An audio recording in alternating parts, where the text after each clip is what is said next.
Look up in the sky. It's a bird. It's a plane. It's The Krypton Report.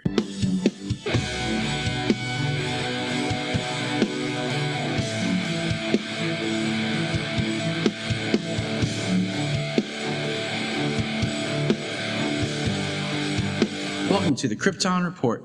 I am your host, Tyler, and here we talk about all things Kryptonian, the Supergirl TV series, anything from sci-fi to comics, anything with Superman and Supergirl.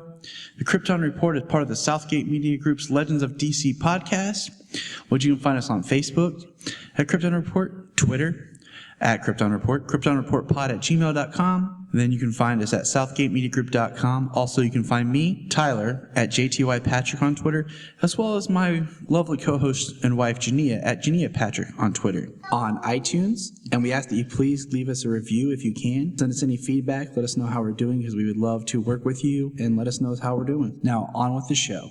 Welcome to the Krypton Report. I'm your host, Tyler, and with me today I have a special guest. It's a gentleman that I've been talking with over Facebook for a little while. I listened to his podcast, and we tried to do this once before, but it just didn't work out.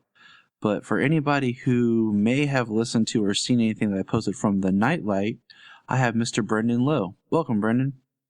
Thank you very much for having me. It's it took a little while to make this happen, and I understand where you are. It's very, very early, and it's getting on to, it's just after 8 p.m. my time, so yeah, let's do it. We're like in a sweet spot, like a little late for you, a little early for me, but not, it's all good. Not too bad that we're like, yeah, I'm so tired.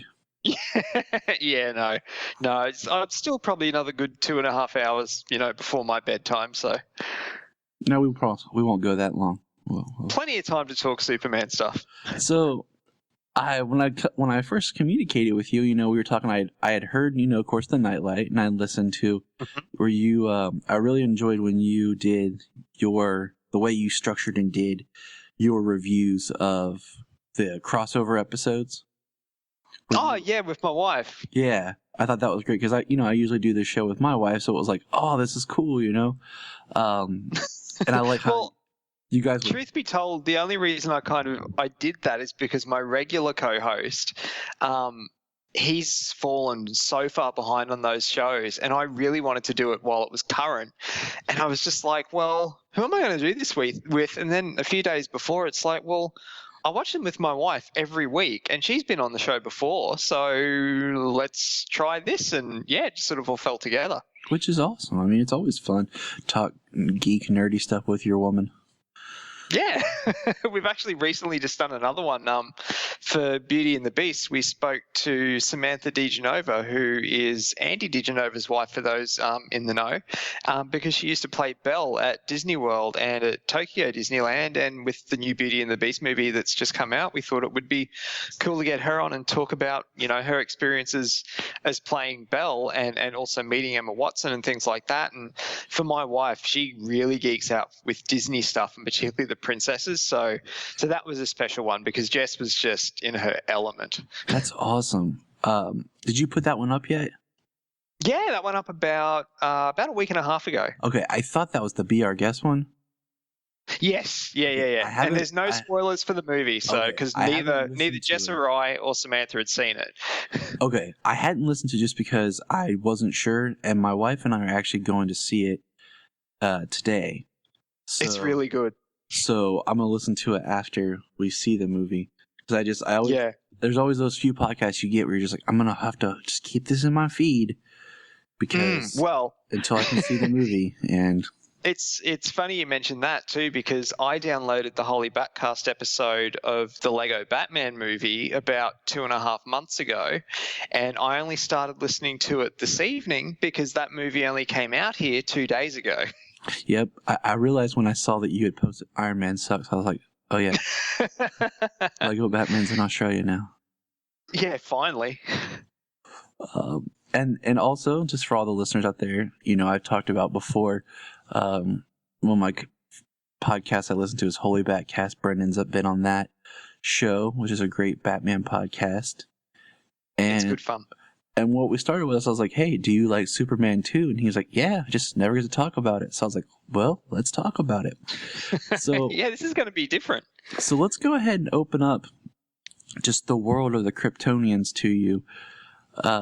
Any great Superman stories or just some loves of Superman that you just would like to share and talk about? I'm just trying to think. Well, my love for Superman ties back to everything DC, which originated in my love for Batman, because Batman was my gateway into this whole world. And I've been a Batman fan since I was 5, which was in 1989. Kind of a relevant year for that character. I was but yeah, 4, it's sort of so.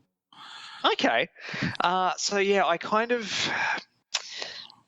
guess following Batman the way that I was, there was always going to be that natural flow on to the other characters, and especially Superman, because he is the number one in the DC world. Like it all starts with Superman.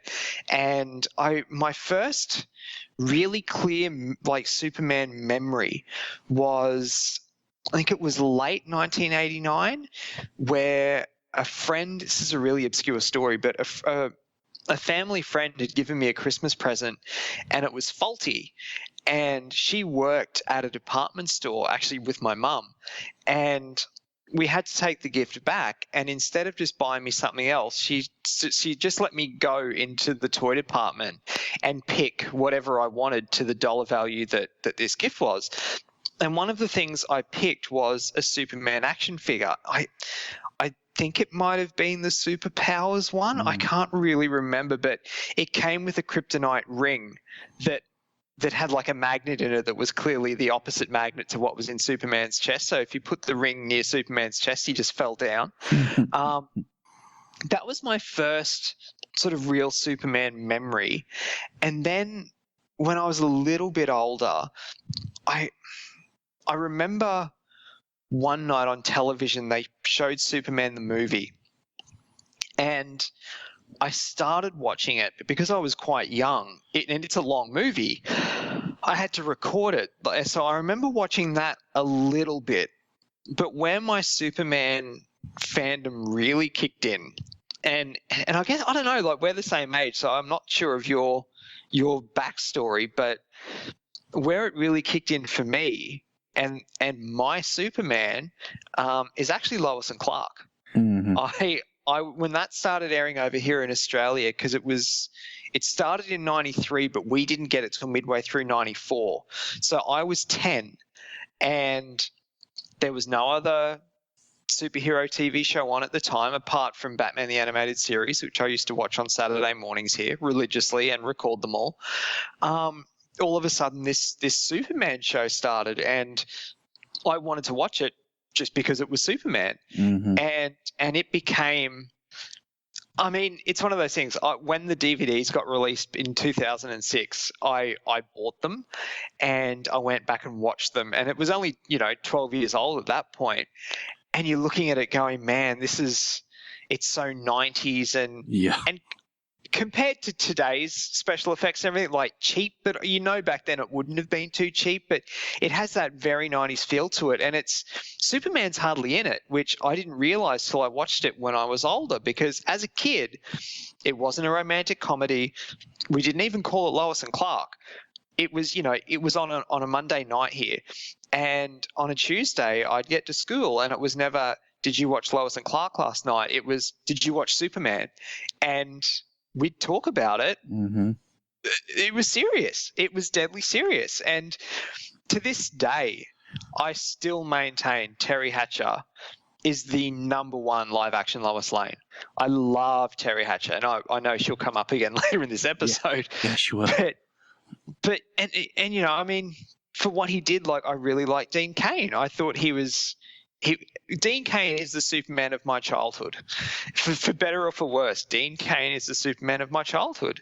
So I have a lot of affection for that show. And funnily enough, that sort of led me to another network was sort of piggybacking off the success of Lois and Clark, and they showed Superman 4 one night, and I only had vague memories of the first Superman movie. So the first Superman, like the first Chris Reeve Superman movie that I have clear memories of sitting down and watching and having taped off television and watched several times over and over was actually Superman 4. So I've got a little soft. I know I've got a little soft spot for that one too. Because that's the same thing for me. It's like I remember multiple times watching Superman 4. It must have been like really cheap to get the rights for it. Because like I possibly remember, the other thing is our age too, and at the time it was the most recent one, and really it wasn't that old. Exactly, because like I remember being in my grandpa's basement playing, and it was on. I remember it being on TV more. I talked to a guy a few weeks ago, and I was like, I don't remember the first time I understood watching Superman 1 and 2. And where they were separated, because as a kid, like I seen them and they just kind of blurred together, because you remember, you remember seeing Zod and them and Superman in the movie, and then you remember seeing them later. And as a kid, I don't think I understood that it was two separate films. Like I just remember seeing it in the background, and of course back then. And for a kid too, that first movie, it's long. For a small child, I mean, compared to movies these days, it's kind of very comparable. But for a small child, it's long. And when you're waiting for Superman to come in, he's not in it for a long time. So for a small child, that movie can be a tough sit. Exactly. And I don't mean that in a negative way, because I know there's such reverence for that film, and I adore it. But yeah, as a 5-6-year-old, it's a long movie. It's the same way, kind of, in a sense that I feel, and this is jumping off topic, like with Batman Forever or Batman and Robin, is like I have soft spots for those films because of how old my brother and I were when they came out, and it was just so exciting for them to be out because now we had Robin in a movie, and I was 10 when Batman Forever came out, and my brother was 6. And everything. So I was 11. We were in the ball. We were totally, and I cop flack for my love of Batman Forever all the time. Like even today, I cop flack for it.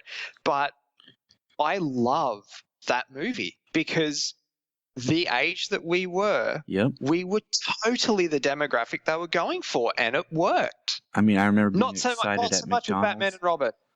Oh yeah. I mean, Batman and Robin was exciting just because. Like I said, it was another Batman movie. It was another Batman movie. I was a little bit older, but my brother was still young, and just the marketing was exciting because you had the Taco Bell tie-ins, the cereal boxes, and everything. So like it was so ramped up before the movie. So we didn't really have any of that here because we don't have Taco Bell in Australia. But yeah, all the Batman Forever stuff we did because it was McDonald's. So I had all the frosted glasses, I had the 3D badges, and I was so pumped for that movie. That movie was my life for probably the majority of 1995 and 1996. I obsessed over that movie. It was my everything. Exactly. See, this is what I'm talking about. I had the Disney Adventures. The Disney Adventures had Batman on the cover. Yep, I had that too. And then the next one had Riddler on the cover, and I went that Halloween as Riddler. Oh, that's amazing. One of my best friends, we had a fancy dress ball at my primary school, and he went as the Riddler. See, it was just like you said, we were the perfect demographic for what they were making that film, and it was just exciting. And I had not that it's a bad movie, but I had a really bad experience when I saw Batman Returns in theaters. So it was just nice to get to enjoy Batman in theaters again without worrying about things. Yeah. See, that's the other thing too. Batman Forever was actually my first Batman movie on the big screen. See, my mom took my brother and I to see it, and halfway through Batman Returns, she wanted to leave. And my mom hates that movie, so like it always had like a negative feel until later I got older and I watched it on my own, and I can understand where she was coming from as a parent of young kids. Oh, it's not a kid's movie. But it was just that, like, going into Batman Forever, I remember my mom being hesitant about it, but we saw it, and it was just a good feeling that she was okay with it. My dad liked it, and we could enjoy Batman as a family. And that's what they were trying to do. It achieved its goal. Like it was a family Batman movie. Just like I feel like I'm one of the few people who saw Batman Mask of the Phantasm in theaters. Like, see, that didn't even get a cinematic release over here. I didn't realize how low key it was until like nowadays listening to people talk about it. I just remember seeing it and begging my dad, "Can we go?" And he said okay, because my like the animated series was one cartoon my dad would watch with me and my brother. Oh, that's awesome. So like we would all like watch that one together. So like we all went as a family to see Mask of the Phantasm, and it was great, you know. And then you're so lucky. and I know now, like thinking now that I hear people talk about how it wasn't the huge hit that like to me as a kid I thought it was. Yeah. And I'm like, man, I'm so glad we got to go. But I'm totally you're very lucky. Thank you.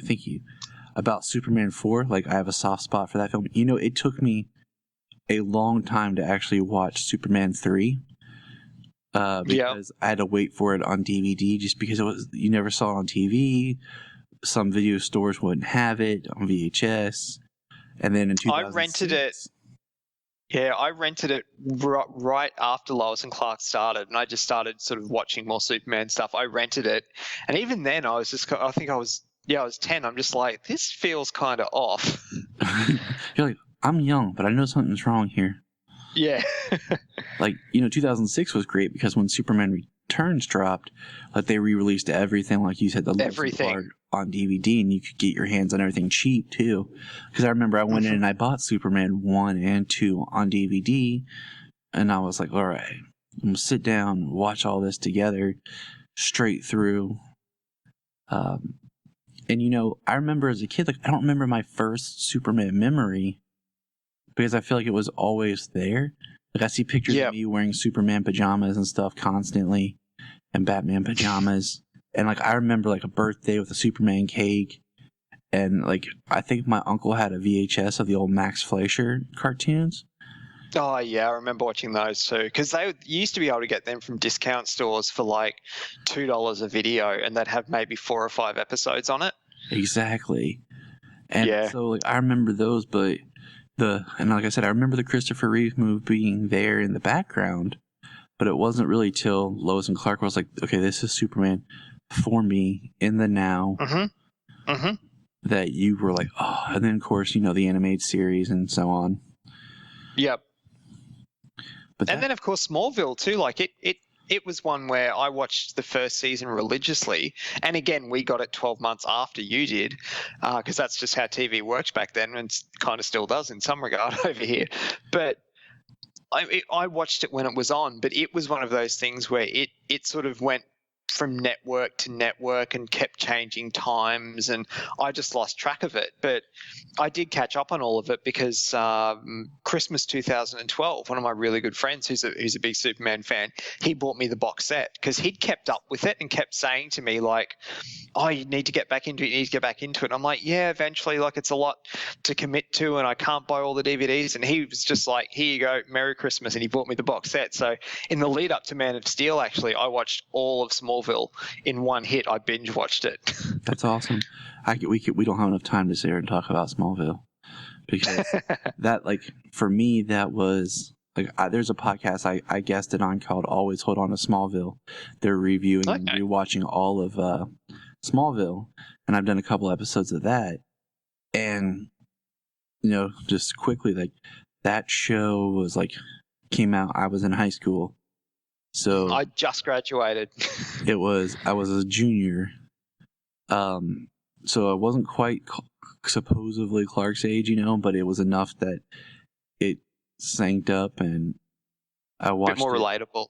Yeah, and like I watched it as much, like you said, religiously as I could, and then I lost a little bit of track just because you had the CW WB merger shift and all the problems with the stations, and then I just got to the point where I would just wait, and every year I'd buy the DVD and then just binge watch that season and then wait a year for the next season because I couldn't keep up with it. At the time, before all the fun apps and everything where you can stream everything now. But I will say Terry Hatcher might be my favorite Lois Lane, but Erica Durance is definitely the hottest Lois Lane. She's my favorite Lois Lane. Terry Hatcher's my second favorite. Yeah. But Erica Durance is my favorite, and she's going to be at Superman Celebration, and I want to go. Oh, nice. I want to go. My wife was like, Yeah. I don't know, Tyler. I'm like, oh, okay. Well, I'm like, it's not just for Erica Durance. Like, yeah, I know. Like, there'll be other people there. There's Margot Kidder's going to be there too. Like, there's like 3 Lois Lanes. I'm trying to remember who the other one is. But all right, we actually got. I was about 1.5 meters from Margot Kidder at the pop culture convention here in Sydney about coming up to 4 years ago. Actually, it was one of the first times she'd been in the country, and she was here for Supernova. And I was working with an outlet at the time who sort of like covered geeky stuff and conventions, and Steve and I had a show on that network. We're no longer part of it now, but it was funny because Margot Kidder, and it was right before Man of Steel came out. Like, literally, it was on the weekend, and Man of Steel came out on the Thursday. And we were there, and we were sort of doing some interviews with some people, and Margot Kidder was just sitting there. Like, there was really no one lined up to see her. I just think because the generation that was there, they and this is sad to say, but I don't think they really cared. And just compared to some of the other guests that were there too, like there were some big name guests there. She had no one at a table, and we were with the I can't remember his exact role, but essentially the guy who like looked after all the guests and everything. And he went up and asked her if she wanted to have 2 minutes just at her table. She didn't have to leave. We could just walk up and sort of have, a couple of words with her. And she asked, I can't remember what she asked, but when she realized we were just kind of like just sort of an independent outlet and podcast, she just kind of like screwed up her nose and was like, no. And I'm sort of thinking like, Margot, I love you, but there's no one here to see you, and we're the sort of demographic of people who come to this sort of stuff. So, okay, I understand. That's fine. So we just kind of walked away, and it was like, oh well, we got dissed by Margot Kidder. That's something we can claim, I guess. Yeah. Wow. I'm like, man, that's harsh. I'm like, yeah. Actually, that same convention, Dean Kane's coming this year, but I can't afford to go down this year, unfortunately. But I have a friend who's going to get me an autograph. So yeah, I would love to get like just to talk with him and everything, but it's so crazy now. Like him and like John Wesley Shipp and stuff have had their resurgence. Yep. So now they're back out there, and people recognize them. They're bigger again in that circuit. Mm-hmm. So it's just kind of like, dang man, like I was being a fan when nobody cared about you. Yep. When everyone just wrote you off. Yep. No, so that's my Margot Kidder story. It's a good one. But is it? Hey, it is because it's unique, not that it's a positive that's experience. True. That's true. Oh my gosh.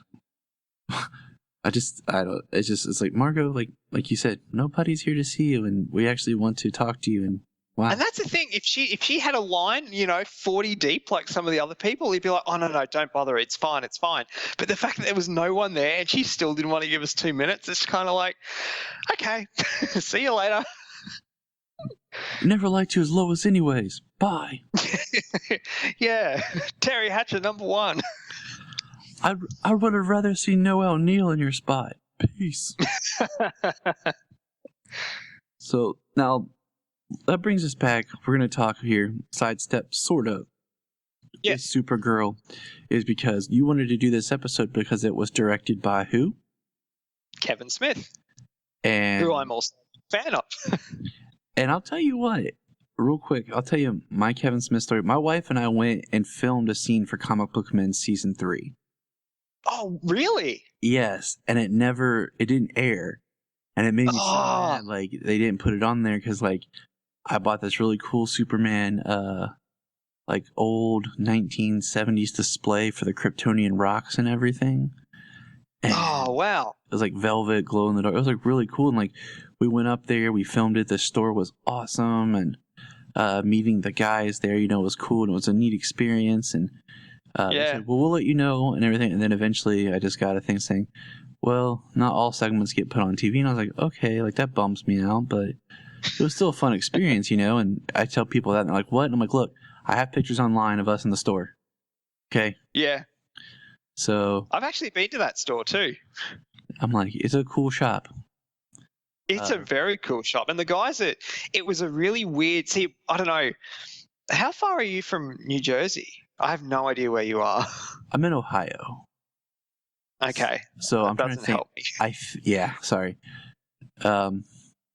It's like I want. So did you have to make a special trip to get there? Yeah, it's like 10 hours away. Oh, okay, yeah. My wife and I did it as like a weekend vacation. So. Oh, awesome. My wife and I did an overseas trip in early 2014, and we did 5 weeks in America and Canada.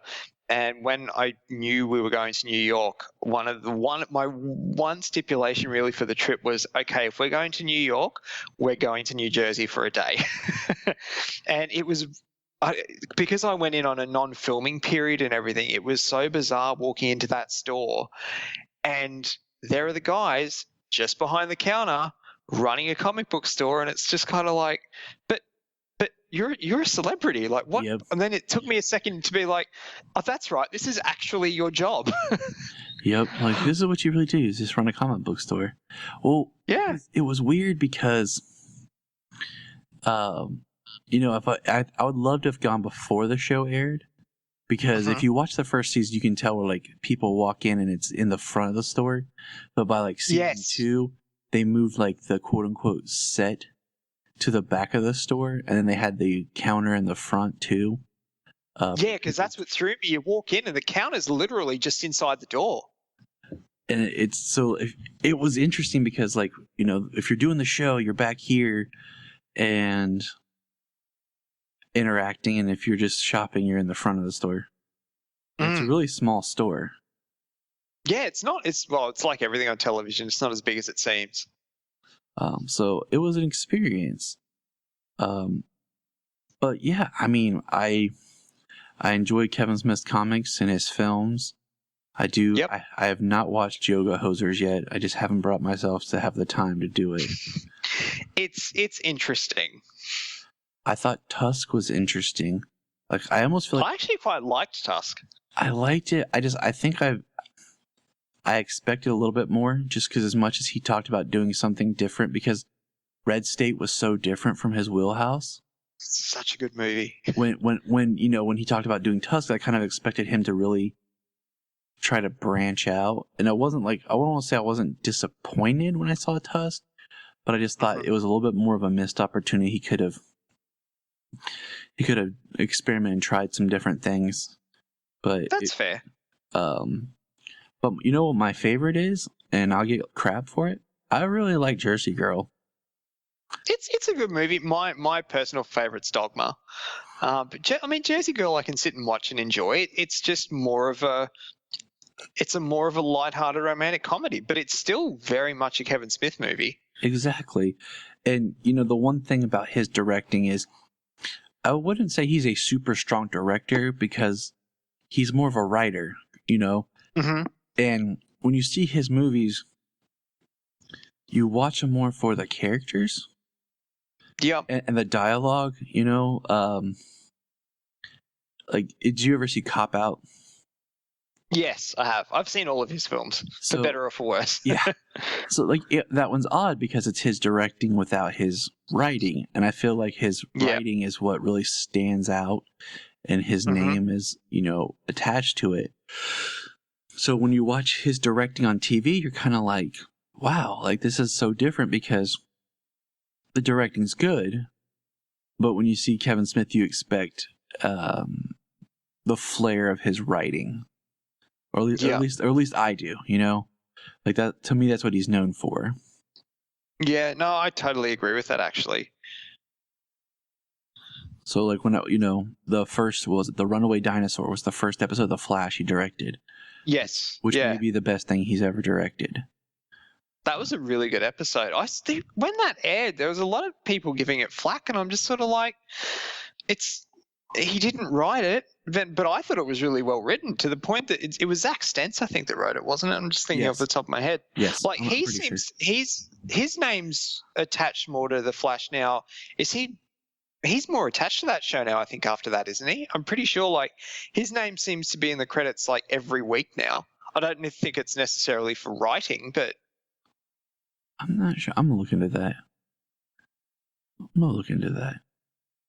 I just know that I've seen his name a lot more this year on The Flash than well, obviously that, you know, because that was his first episode that he wrote, that Runaway Dinosaur. I really liked it. I did too. I mean, it was the first time we went into the Speed Force, and it was just shocking because, like, I made sure my wife missed in the credits, like, who directed the episode. Because usually, I look stuff up. If she missed it, the Muse cameo would have given it away. Yeah, and that's what kind of, like, she's like, wait a minute, is that? I'm like, yep. Guess who directed it? She's like, are you serious? I'm like, yep. She's like, wow. All right. My favorite part of that episode was the whole juxtaposition of every person that he saw in the Speed Force was sit, Barry, sit. I loved that. And then, you know, finally it was his mum that was just like, run, Barry, run. That's one thing loved it. I've missed this season. Nobody has said, run, Barry, run. I'm sure it'll come. There's still time. Yeah, I'm you know, hoping when he goes to stop Savitar, they're like, run, Barry, run. Yep. But man, we can talk forever, I feel like. But okay, so we're on the I almost wanted to say Twin Sons, but episode, because I just watched Star Wars Rebels, the Twin Sons episode with my little boy. Yeah. So like I was like, oh, but this is Dual Sons, right? Dual Sons. Yeah. I had to hold on. I had to make sure because I'm like, wait, don't flip this. And okay, so when they announced Terry Hatcher and Kevin Sorbo, and we figured out they're gonna be Mon-El's parents, spoilers, I was like, yeah, that's really cool. Like, I love Superman series and the fact that Superman franchise honors the past. Yes. Very much so. So I like that Terry Hatcher was going to be, and I like that they kind of open the door that she's still around, so maybe we can get a scene of her and Jeremiah. Oh, when she was announced, I think my Facebook status, or even it might have been the Nightlight actually, when I shared the article, I was just like, if Dean Cain and Terry Hatcher share screen time in a super television show, I will lose my mind. I'm just like that. So they have that possibility still, and I'm like, yes. And okay, one thing about this episode, I think they were in the same episode. Wasn't the first time you saw her? Wasn't that at the very end of one of the Jeremiah episodes? Yeah. So they were in the same episode, and I was just grinning like an idiot. But they didn't share the screen, but they shared credits. Yes. I was like, oh, it's my childhood. Yep. One thing that's bothered me this season is that Mon-El's name is Mon-El. Okay. And it's bothered me just because in the comics, that was the name that Clark gave him.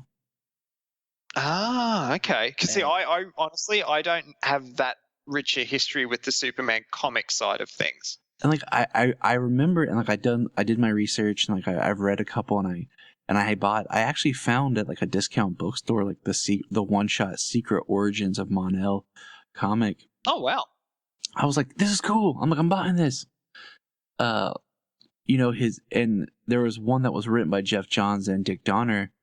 Cool. That was called Superman's Older Brother, and it was like a short version of the Mon-El Superman story. And he showed up on a Monday, and of course Superman's last name being El, he gave him the moniker of Mon-El because he thought he was Kryptonian, but then later learned that he was Daxamite and all that, and his name was Largond.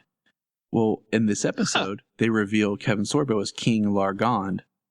And I thought that was cool, like a callback, but it's I don't know, like it's just one of those things that bothers me that his name is Mon-El and nobody's been like El. like, but you're a Daxamite, you know? And Yeah, that because I did kind of think that myself, but I didn't know the history. So like in this episode, we saw where he's telling Kara and his parent, or was that the last episode?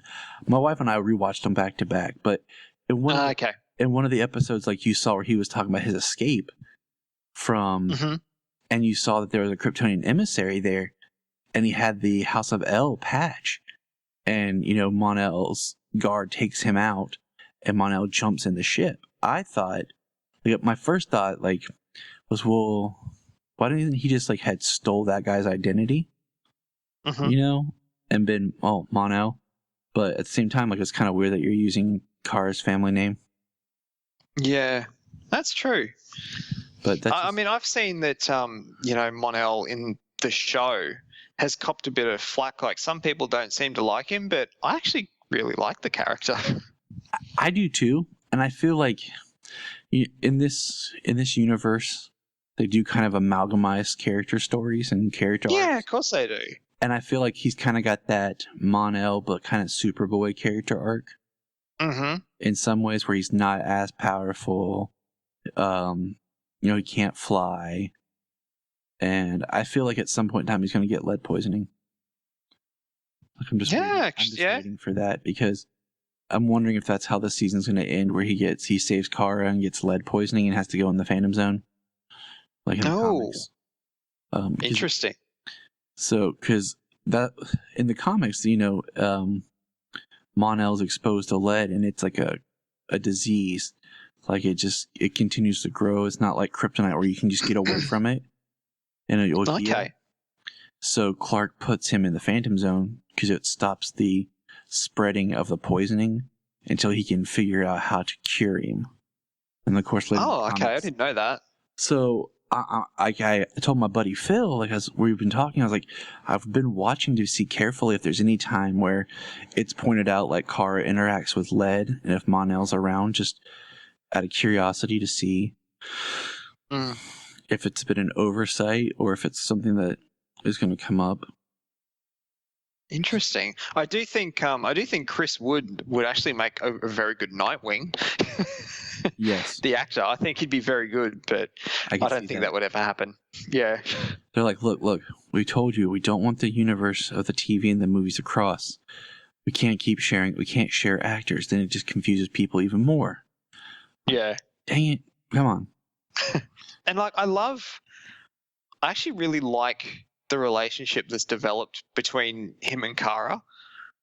Like I quite like them as a couple. Just getting my melodrama on for a little bit. No, I agree. I think it's interesting.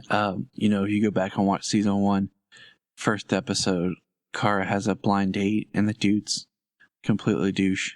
And, you know, she's very insecure, but once she like embraces her true self, you know, she's beating guys off left. Wait, that sounds horrible. I gotta edit that. I gotta remember that. 43 minutes. She's fighting guys off left and right, you know, like, you know, she had Wynn and Jimmy both interested in her, and then Adam. Her and Hot Jimmy were never gonna happen. That was a storyline that I felt was really odd. That like they built up at the end of the first season, and then season 2 they're just like, what a say. Well, it's actually quite funny. In my notes that I've got for this episode is like when Jimmy showed up at the apartment, when she was hiding out, it's kind of odd. It feels odd to see Jimmy again because he's not in it nearly as much this season. So when he pops up, it's kind of like, oh yeah, that's right, you're in this. Yeah, he is. And then, you know, them making Jimmy Guardian has been an interesting choice.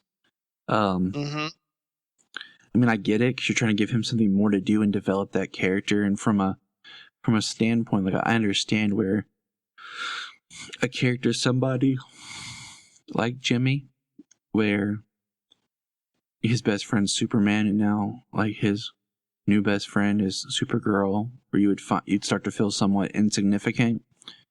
You want to do something. And I guess too the fact that Callista Flockhart left, which meant they'd be doing less with Catco, they needed to give him something as well. Like, because he can't just be a reporter anymore or a photographer. I mean, so even though he's in charge, they still don't do a lot at Catco anymore. Yeah, especially they fired Kara.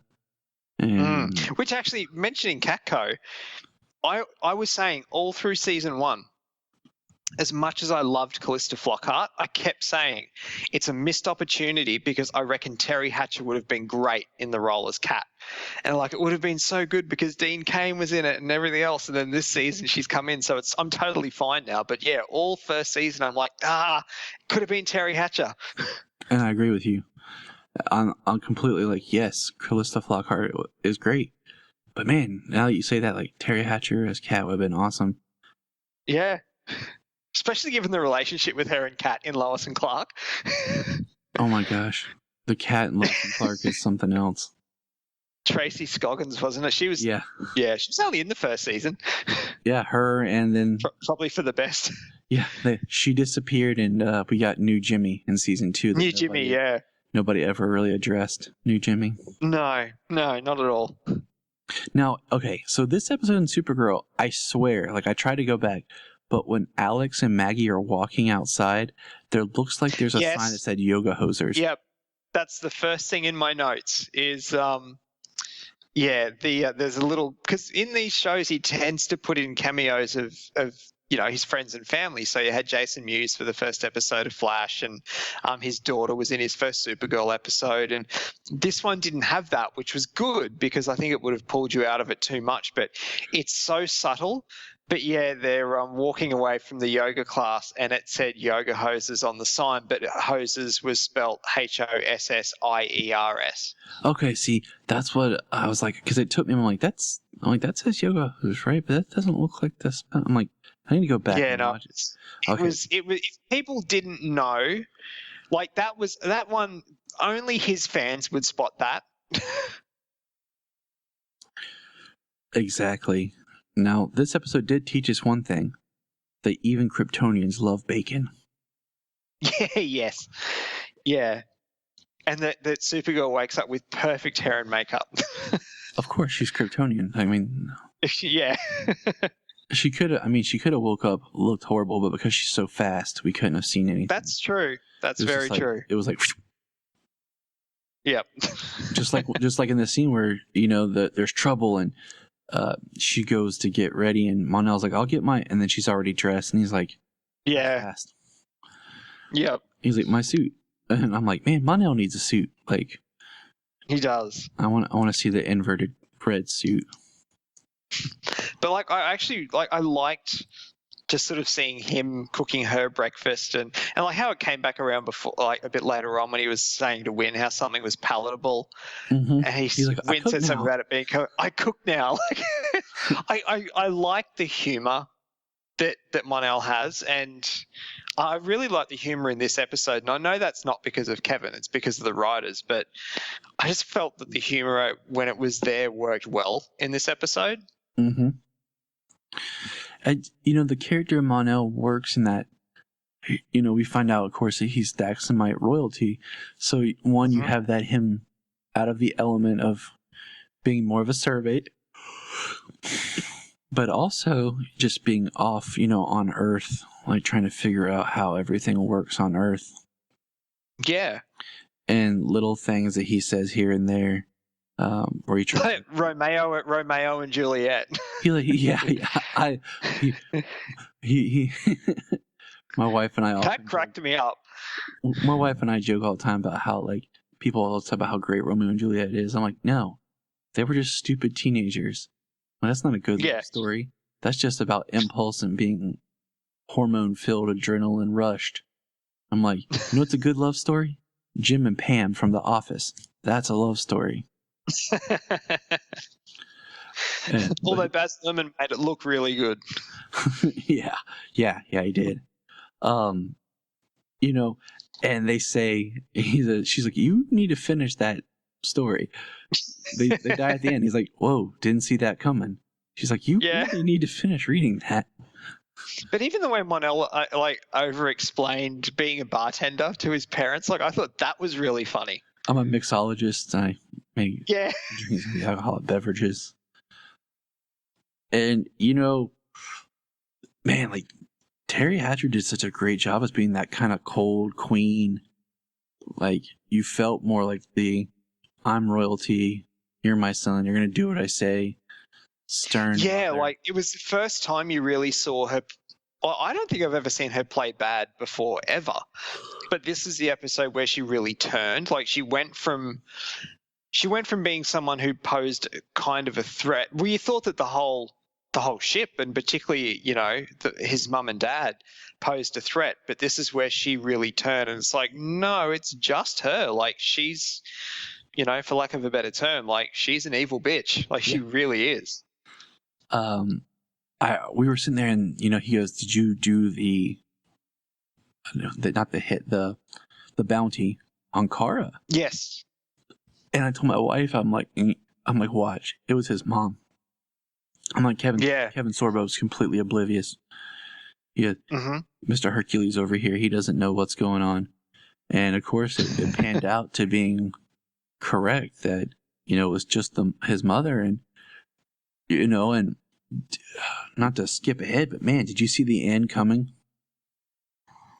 The second that it was just those two on the bridge of the ship, I turned to Jess and I was just like, she's going to kill him. Like I saw it coming, but only at the start of that scene. Yeah, I saw it when the blocking was shifted to where you couldn't see her hands. Mm-hmm. And I'm like, all right, she's going to kill him because she is not happy with this. And he didn't do a good job standing up to his wife and standing up for his son. I'm like, goodbye, Hercules. Yeah. Like, yeah, unfortunately, that it was shocking, but at the same time, in hindsight, it was a little expected. Mm-hmm. You don't try to. My wife looked at me and she's like, "I will never be that mom." I'm like, "Good. I hope you won't be that mom." I'm like, let the boy be happy. Yeah. And I think it was kind of on Kara's end, like naive to think, just talk to your mom. Like she'll understand how happy you are. I'm like, you don't quite know his parents, No, and that they're royalty and everything. They want their son, and they've been searching for him. Like you've had good parents. He didn't really have good parents. Like, well, I mean, no. And I mean, I thought when Terry Hatcher pulled out the kryptonite daggers, and I was like, she's about to get her Raphael on. And she's fighting Kara. I was like, dang. And I love that happened in the Fortress too. Like, I always love it anytime they bring in the Fortress. Well, in any show, but like they've done it a couple of times in Supergirl, and I thought that was really cool. She said, oh, only a Kryptonian would make Krypton on Earth. I didn't think it could get any lower or something like that. And I'm just like, even as like I'm like, their planet blew up. Yeah. I'm like, your people like died, and I'm just like, man, you have no reverence for all the people that died. But I guess I could see why you'd be mad at Krypton because of Krypton's destruction destroyed your planet. And I got thinking, like, this episode kind of proves in one way, like, I feel for Kara. Yep. Because let's look at it like this. Monel's not the last Daxamite. There are other Daxamites. Mm-hmm. Some of them just happen to be his parents, his family. John, there are no more green Martians, which sucks. There are white Martians, which is really weird. And then Kara... Which I actually forgot about one particular white Martian until the end of the episode. Oh, yeah. Oh, yeah. That was... I forgot about that. I wondered if they were going to go that route. I kept kind of waiting to see if they were actually going to do that. And they did. Yep. And then Kara, like, season 1, there's I always have this kind of love-hate with the fact that there's other Kryptonians that survived. And they are, they're bad, they're evil, and it's sad because your planet's destroyed and the only other people like you are these villainous people. Mm-hmm. It makes you feel even more alone. And like, the story of Supergirl is always a little bit more stronger, I think, than Superman, because he never realized what he lost. He never had a tie to his culture and his people. Yeah. But He didn't have the memories. She did. She lived part of it. Yeah, she lived it. Yeah. So to her, I think the loss is even stronger, and that's something that's really important to the character. And, I was sitting there thinking, like, I almost wish they would do a story and where basically Krypton had become almost a society of pretentious people. Like they've kind of hinted at a little bit on with Man of Steel and stuff like that, where Krypton had become like this almost a elitist planet. Yeah. To the point where they were no longer, I don't want to say good people, but they just were like, and that was part of why it was such a big deal for Jor-El. Sort of a very sterile society. Yeah, like just there's no emotion, like almost like the people of Equilibrium. Like there's nothing. Yeah, everything's pre-programmed and like I feel like they've hinted at that in other stories, but they never fully embraced that kind of idea. Yeah. And that's why, Superman and Supergirl are so important, is because they represent something different of what Krypton's legacy had become. Yeah. I just thought of two things too that I wanted to mention quickly before we move on. When, like how they put out the bounty on Kara, I did turn to Jess at one point and I was like, I wonder. I mean, I think I know why, but I wonder why, like the bounty hunter at the start of the episode that was wreaking havoc in the city. I wonder if they were tempted to use Lobo, because it would have been a perfect opportunity to just get another named character in there. But then I'm like, because there's the talk of a movie and everything, and it's just kind of like, when you're using a bounty hunter who's traveled from outer space, it's sort of, that's Lobo. So I thought that was, that would have been kind of just a cool little geeky nod that they could have had. Even some dialogue. Like I was listening for dialogue about like bounty hunter talk. Like if there, someone drops a line about, I cannot remember the race that Lobo is. It starts with a K. Yeah, I can't remember either. Like, somebody said, "Oh my gosh, could you imagine if blah blah blah would have showed up?" Or just some sort of dialogue, just that off reference. I mean, just enough to spark that.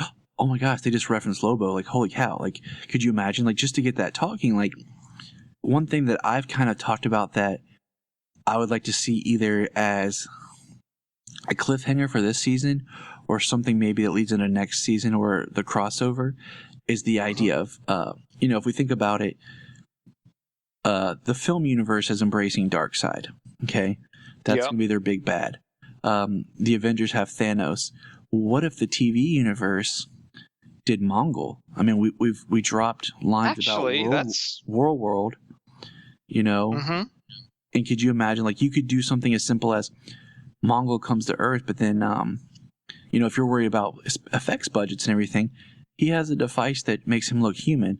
So then you can, he can look human at times and blend in. And then you have like this season arc or this thing where you have the heroes on World fighting. And I just thought that would be really cool to bring, a big bad to TV like that. Because I feel like, in this universe we had Vandal Savage, and I feel like he kind of was underserved to what the character really was. Yeah. And he was one of those amalgamized characters I really didn't like where they went. But whatever. Yeah, it was what it was. But the other thing was too how the we were talking about the battle, how it was in the Fortress of Solitude. Do you listen to Kevin's Hollywood Babylon podcast? Sometimes. That's one I like to build up. Okay. For a while, and then when all my other podcasts are kind of, because I have to take it in small dosage, because I feel like sometimes they get to be the same thing over and over. Yeah, that's true.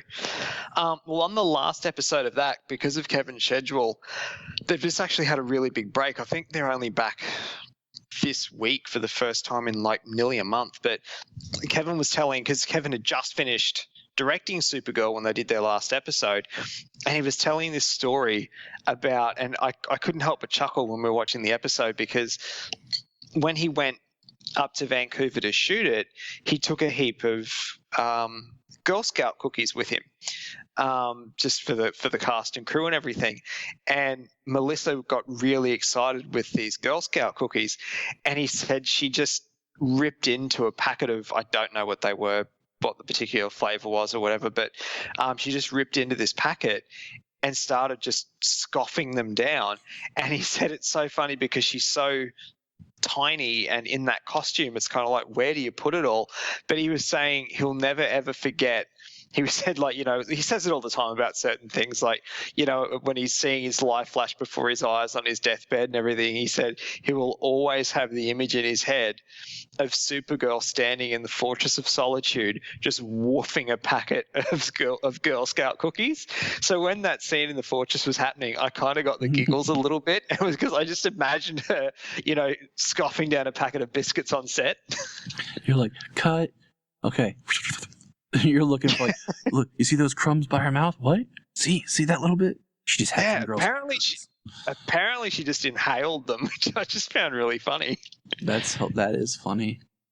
Oh. Yeah, I just wasn't sure if you'd heard that story or not yet. No, I hadn't. That is awesome. I mean, I don't know, like, it just, like, hit, getting the experience to direct the characters and stuff is so, I don't know. It's just an awesome experience. Like, this is kind of sidestepping, but just thinking about, I'm doing a little bit of a research here, but right now my list consists of Glenn Winter and, why did I just draw a blank? I talk about him all the time. That happens to me all the time. Who directed the pilot for Smallville, Supernatural. I can see. Oh yeah. I can't remember his name, but yeah, didn't they call him like the Pilot King or something? Yeah. Because and you know, those two are two directors. Because he did the Flash pilot too. Yes, they have both directed two different versions of Superman. You know, and to think about that, like David, yeah, it's early. He directed Superboy. And he directed both Superboys, both actors. He did a lot on Superboy season 2, and then he directed in Smallville. And then Glenn Winter directed in Smallville, and then went on to direct Tyler Hoechlin on Supergirl. And I was like, you know, that's kind of a really big honor to think that you got to do two different incarnations of the character. They need to give Tyler Hoechlin a Superman series yesterday. Can I just throw in? Yeah. I loved him. I thought he was so good. And okay, so the first I just loved Superman in this world, like that CW universe. It was really cool. When I watched the promo where he's talking and he's like, "Yes, Mr. White." Yes. Yep. And he takes off down the alley and you get the shirt rip and everything and takes off. I had chills. Like, that was, to me, was Superman really coming to life, and I just had this big goofy smile on my face. And I think he did a perfect blend of what a more modern day Clark Kent would be like. Yes. And I loved, he really had the bumbling Clark down as well. Like, it wasn't over I the thought top. He was really good. Yeah, no. It was subtle and it worked, and it was kind of a little bit in the vein of the Dean Cain Clark Kent, where Clark has an appeal to him. And Cat Grant was swooning over him. You know, and then as Superman, he just kind of radiated like the kind of person that Superman would be. And I was like, at first when his casting, I wasn't like, oh, that's bad. I was just like, okay, he's a good actor. Interesting choice. I'm curious to see how he does. But when he came up and he did it, I was like, oh yeah. And, you know, if they don't give him a series, give him a mini series. Give him like 10 episode season or something. Well, let him show up in next year's crossover. Yes. Please bring him back for something. Because he was too good to just have a 2-part like guest spot. back when they first announced Supergirl, my wife and I had a debate. Would they make Supergirl the quote-unquote Superman of this universe? Would they address Superman's existence? We had as when details were first coming out, we had this, debate discussion about it. And because there's little things that happen in the series where you just kind of feel like 2 episodes ago when they did the Exodus episode and they were getting rid of all the aliens and stuff. I was like, yep. I was like, to me, it feels like this is something where Superman should have been involved. Yeah. Seeing that. But I'm glad they didn't do the thing like last season where, there was the episode where he was incapacitated and, you just saw the boots on a table. It's like, I'd rather you not mention him than just because, I don't know, it's one of those things like you're kind of mentioning him, but it's really weird in the way that you're sort of not really doing it, but you are. Like when she was fighting Reactor. And she was taken down and she was passing out and he showed up as her eyes were closing. And it was just kind of this CG blob. And then I wasn't a big fan of the whole MMSing, back and forward. Oh, you didn't like multimedia message, Clark? Hey, not cuz? really. Hey, cuz, what's up? I didn't love that. I didn't hate it. I loved it. No. But did I hate it? No. But it was nice to have, some sort of. Yeah, I think I more hated the fact that they had to do it because they couldn't show him at that point. Mm-hmm. Yeah, that was probably what annoyed me more about it. And I just feel like he's such a big. I wondered if they would do something where Superman one thing I told my wife was, I wonder if they would do a reverse, Final Infinite Crisis, where Superman died and then Supergirl had to take over and be the hero of this universe. Just not to short-live him, but there's like I said, there's little things that pop up where you're just kind of all this alien talk and alien discussion, and even in this episode where the president tells them not to engage with the Daxamites. Mm-hmm. And I'm just kind of would Superman do that? Or would he just act? Because he's not DEO. Supergirl worked for the DEO. Superman's independent. Yeah. And let's just throw out here, we have Linda Carter as the president. Yes. With a interesting twist at the end. Did you see that coming? Well, that's the thing I was talking about before. I actually forgot about that because that was revealed in the earlier part of this season, and I'd forgotten about it. And when it happened, I was like, "Oh crap!" And Jess was like, "Yeah, did you not remember that?" I'm like, "No." I didn't either. Because it took. I'd totally forgotten about that. And I was like, and then because I thought to my wife, I was like, is it really the president, or did she get switched? And then we were thinking about it, no, it wasn't. Wait a minute, wasn't there something beforehand? Yeah. And we sat there, and I was like, all right, this is going to come back in a big way. Yeah. Yeah. And you just mentioned the DEO too. I have to mention, because I've got it in my notes, I loved the scene of John staring down the telepath. Oh my gosh. When he was in the cell. I loved that. I was almost expecting the guy to be in the cell, kind of smarting back, and then John's just off to the side reading his mind. And then just dropped a line blah, blah, blah. And the guy was like, what? But I like how he walks in. He's like, Agent Danvers. Yeah, stand down. And he just gives this stare. Now, do you know the story about how his character came to be Martian Manhunter? From this series or comic from the series? Yeah, oh yeah. Okay. I was like, because I just think it's such an interesting idea that, when they started, he wasn't supposed to be. And they were shooting the first episode, and Jeff Johns makes the comment, man, he'd be really good to be Martian Manhunter. And they were like, hey, you're right. so if you go back and you watch the pilot, it was made more with the idea he wasn't going to be. Okay. And you can see it in his characterization. He's a little bit more hard, a little bit more stern. And then, of course, they tweaked it. And that's how, TV shows a lot of times work, is you do the pilot, then you shop the pilot and everything, and there's time between the pilot and the second episode. Mm-hmm. So I just think I love Jeff Johns' writing and his storytelling. So it's always cool to hear, like, when he really gets to put a positive into the world, and of the other mediums that he's part of. Yeah. No, he's definitely he definitely gets these characters sort of unlike anyone else, I think. Yeah, I mean, just listen to the guy talk. Like, he understands them. He does such a great job reinventing stories, and just where he does with the stories. I mean, that's why, certain key things that he's written have stuck out and stayed with the characters, and these, these they try to keep these characters, like, on TV and stuff, more contemporary, and his material is the biggest stuff they pull from because it's just so impactful. Yep.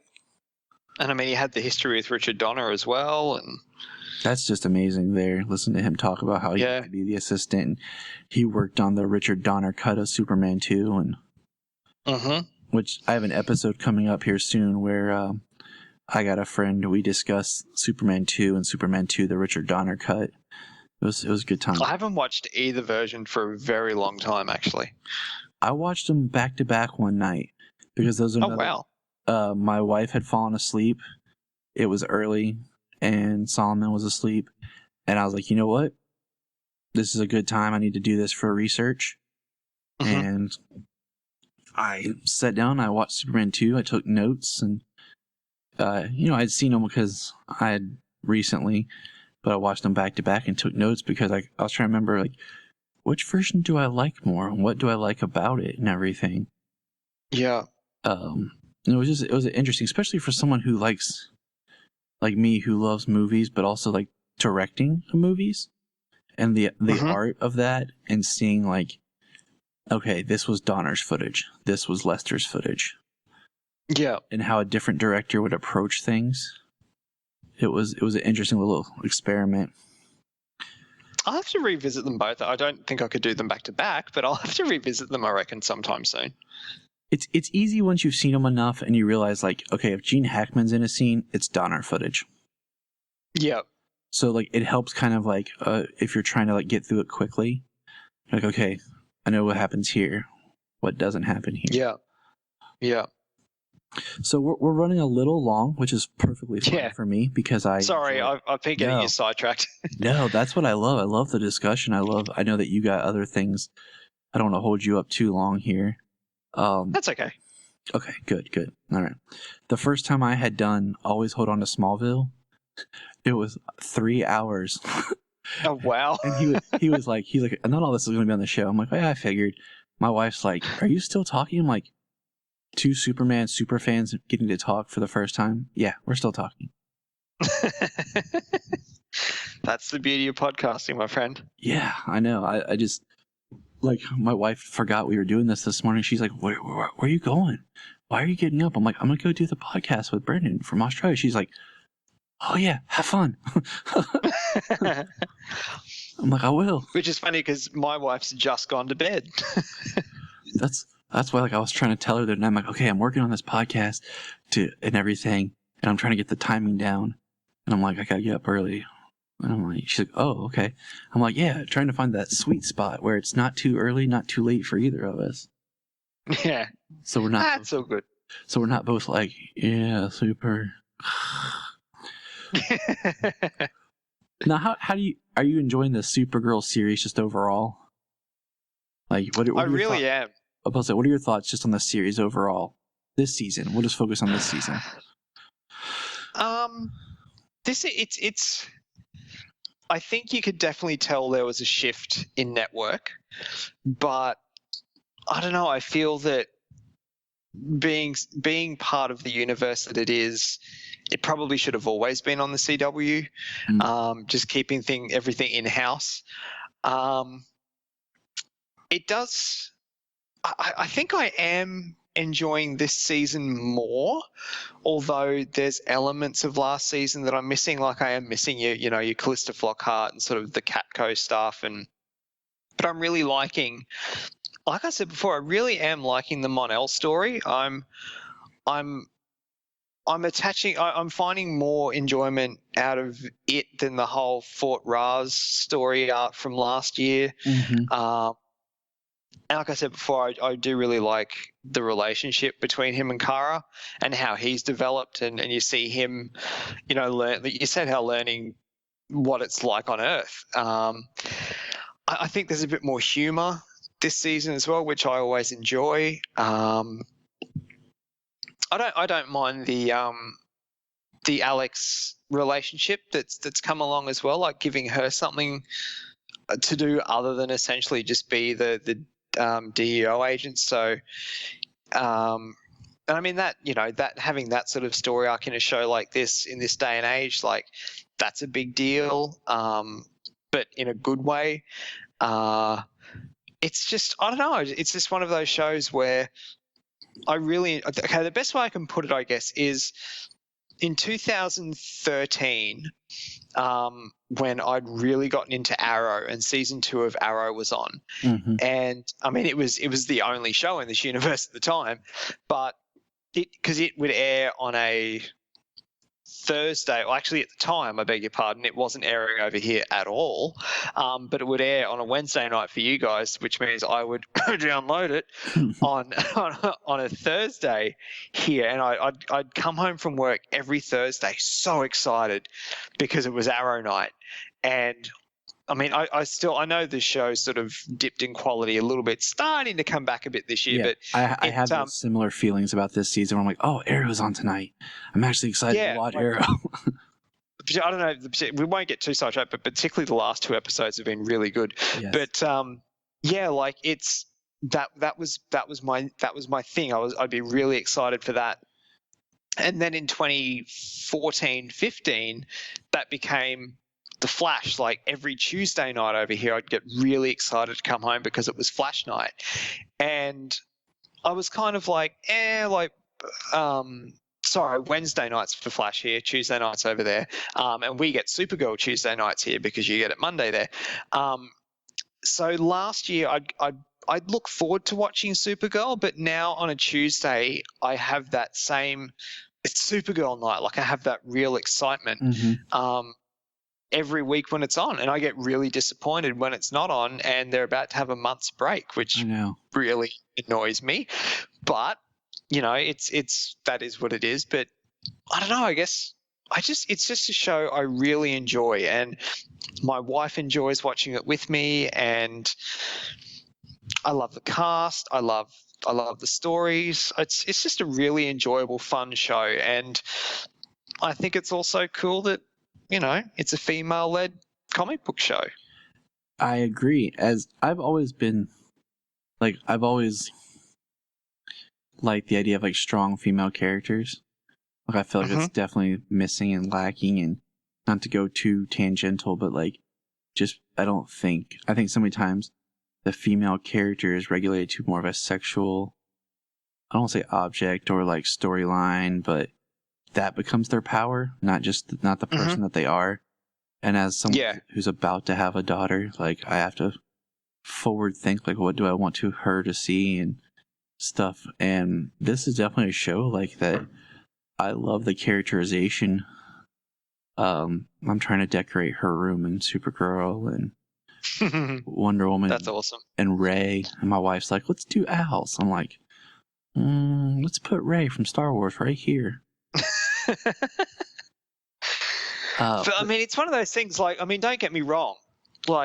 Melissa Benoist is stunning. She's a gorgeous, gorgeous woman, hot as hell. But that's not the reason. That's not the reason why I want to watch it. The reason why I want to watch it is because I love the character and what they've done with her, and she's just an awesome, kick-ass character to watch. And I agree. It's what's the term? I can't think of it. Where it's you have the people who just kind of they look like the character, or you just okay. It's not just the aesthetic. Yeah, they embody the character, and you were talking about how like with I think it's funny like Arrow's on, and you're all pumped, and then Flash like that's the same way how I've been, but I'll just sidestep here and say that no episode has got me as hyped as episode of Arrow season 2, 3 Ghosts, where at the end Barry goes home and gets struck by lightning. Oh, Because I yes. did not think they would go that far with him. No, neither did I. I loved that. So my wife and I were watching it, and I was like, "Oh my god, he's in his lab!" Like They're actually going to do it. Yeah. And then, he gets struck and taken down, and then Slade shows back up, and then Oliver puts the mask on. I was like, you can, like, where do you go from here? Yeah. That was... Because from memory, too, that was one of the episode, like the two-parter that Barry was in, like, they kind of hinted at it a few times. Like, I remember the opening shot of the first episode of Arrow that he was in was just, there was lightning in the sky. And then, from memory, there was a part where Barry talked to, Barry was in with Felicity saying it was dangerous the way that she stored her chemicals or something. Yes. Like, yes. They hinted at it a few times. And yeah, but to end it like that, I was like, my God, that was awesome. I was just like, I was sitting there with like shock on my face, like, holy cow, like. They actually did it. I'm like, wow. My wife's like, yeah. Like, holy, like, we were both just like, I'm just sitting there like jaw dropped on the floor. And I don't know, it's been a great ride just with all these shows. And I will say in a similar regard, well, not similar, but I don't think I've had as much fun with a show in these, the 4 shows, as I did last week's Flash with the musical crossover with Supergirl. That was just, it was corny and it was dumb, but in the best way. Like, it was so fun. Like, I was grinning from ear to ear the whole episode. Like, it was awesome. And it's so believable. Like, those two, like, they have great chemistry together. And I know that some people say, yeah. They're like, Barry and Supergirl should get together. I'm like, no, like. Oh, God, no. I'm like, you shouldn't have great chemistry with someone and just be friends. Like, that's just because you have a closeness and a friendship doesn't mean that you have to be together. No. I'm like, I like their relationship. Like, they're super friends. Yes. I downloaded the soundtrack too. My wife and I listened to it in the car, like, back to back several times last weekend. It's great. My wife loves musicals. That's why we're gonna do a special like review of the Flash episode of the musical, and we just haven't got to do it yet because she loves the Flash, but because she loves musical, and I told him, like, you're gonna have to sing, like, you have to sing everything you say. You can't talk on the episode. You have to sing it. She's like, oh. And my wife can sing, so she's like, shut up, Tyler. I'm like, no. Not really. That's interesting. Yeah, my wife's a singer too.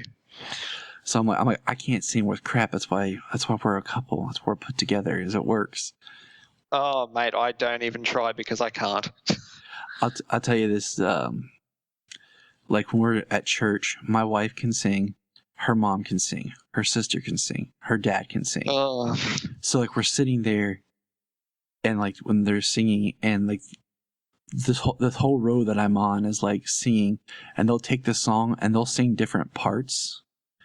And like come on. And they just do it automatically. Like living with them sometimes is like being in a musical, because they'll just start singing, and like they'll all just join in and do like different parts of the songs and just break out in his song, and I just like stand there like, yep, she sings enough for me. Yeah. Well, my wife's a professional opera singer, so yeah, I get it. And so is her brother, so. Wow, that's because opera is what my wife sings. Like, that's her. Really? That's her big thing. Yeah, is opera, and of course she can sing, but like opera, like she's actually like, not that I was never a fan of opera, but like she just actually made me more of a fan and appreciate it more and more since we've been together. So, well, there you go. See, this is good conversation right here. It is. Superman and opera. The more you know. Exactly. Well, I think since we did a Kevin Smith episode, I think I must steal one of his lines. We'll put a pin in it right there. Yeah. So that we don't go too long, but also leaves conversation and leaves the window open for you to come back another time and discuss super everything. Yeah, look, this is like, it's been fun because I don't, not not through not wanting to, I guess. It's just every other show that I've been on, and because I'm such the Batman fan, and that sort of tends to be where the conversation goes. But it's actually been really fun to mix it up a little bit and talk super. And that's what I was, hoping for. That's why, like, I extended the invitation to you to see about if you wanted to do it, just because it is sometimes fun. Like, I talk Superman a lot, and I enjoy it, but sometimes it is nice to mix it up a little bit and talk something different.